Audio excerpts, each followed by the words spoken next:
давоми 2 рӯзи истироҳатии шанбе ва якшанбе 7 нафар сокинони вилоят бо шикояти захм бардоштан аз дандони сагу гурбе ба нуқтаи осебшиносии шаҳри Хуҷанд муроҷиат карданд. 6 нафари онҳо сокинони ноҳияи Бобоҷон Ғафуров буда, як нафари дигар аз шаҳри Хуҷанд мебошад. ҳамшираи нуқтаи осебшиносӣ Зулхумор Сатторова мегӯяд, байни муроҷиаткунандагон 4 нафар кӯдакони 3, 7, 8 ва 11 сола буда, ба ҳамаи онҳо ёрии аввалии тиббӣ расонида шудааст. 3 нафари дигар калонсолон буда, ҳоло вазъи саломатии онҳо низ хуб арзёбӣ карда мешавад. Мобайни 10 рӯз ба 3 то ваксина мегирад, 10 рӯз назорат мекунад сагиша. Не номаълум бошад агар як курс лечении ва 6 та ваксина гирифтанаш накун. Агар ба вазбино бошад агар мо беморхона мефисонем ва ҳо антирабический иммуноглобулин мекунад, фақат беморхона мекунад. Чунки ҳар як бемори баркашида ҳар як вазнаш ба ваксина мекунад. аз рӯи таҳлили духтурон давоми 6 моҳи соли ҷорӣ ба нуқтаи осебшиносии шаҳри Хуҷанд дар умум 445 нафар бо шикояти осеб дидан аз захми дандони сагу гурба муроҷиат карданд. ин шумора дар муқоиса ба ҳамин давраи соли гузашта 27 ҳолат зиёд мебошад. сабаби зиёдшавии сокинони аз захми дандони сагу гурба осебдидаро духтурон ба зиёд шудани сагҳои дайду ва бесоҳиб дар ҳудуди шаҳр вобаста мекунанд. сагҳои дайду зиёд шудагӣ, саги бегона мегӯем, сагони бегона газидагӣ зиёд шудагӣ. аз сабаби ки як саг мисол 5 кас ё 6 кас то 13 каса газидагӣ барои ваҳои ёрдами аввали тиббӣ расонда моякӯбӣ таъин карда мешавад.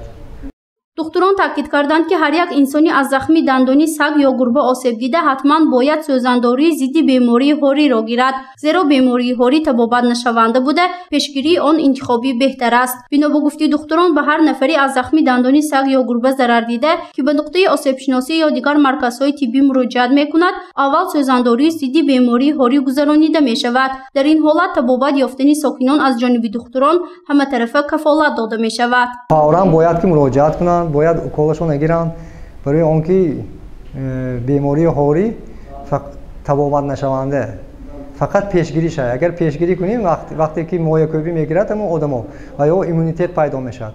иммунитет ки пайдо шуд дигар вай бемор ҷабр дида бемории ҳорӣ намешавад.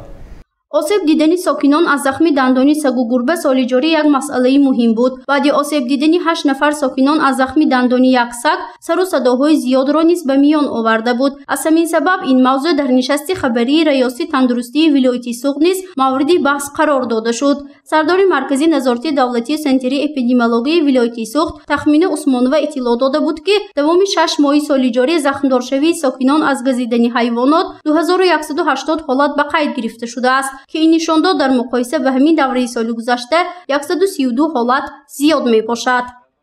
асосан ҳолатҳое ки ба қайд гирифта мешавад аз ҳайвоноти бемаҳсули дайду бисёртар ба қайд гирифта шудааст ва оиди ин масъала дар ҷанбасти 6 моҳаи аввал бо иштироки тамоми сохторҳои марбута дар заминаи маркази вилояти мо корҳои фаҳмондиҳӣ инчунин баҳри паст кардани сатҳи сироятёбӣ бурда шуд. азбаски беморӣ асосан бемории зооантропонозӣ мебошад, умуман аз бемориҳое ки аз ҳайвонот ба одам мегузарад, барои ин мо дар ҷамъ дар умум гуфтагӣ ки як бемориро ба миён меорад ҳорӣ.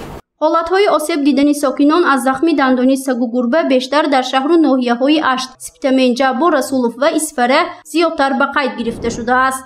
гузориши Фарзона Шамсиева, Наимҷон Аюбов ва Насим Раҳимов барои барномаи иттилоотии Хабар.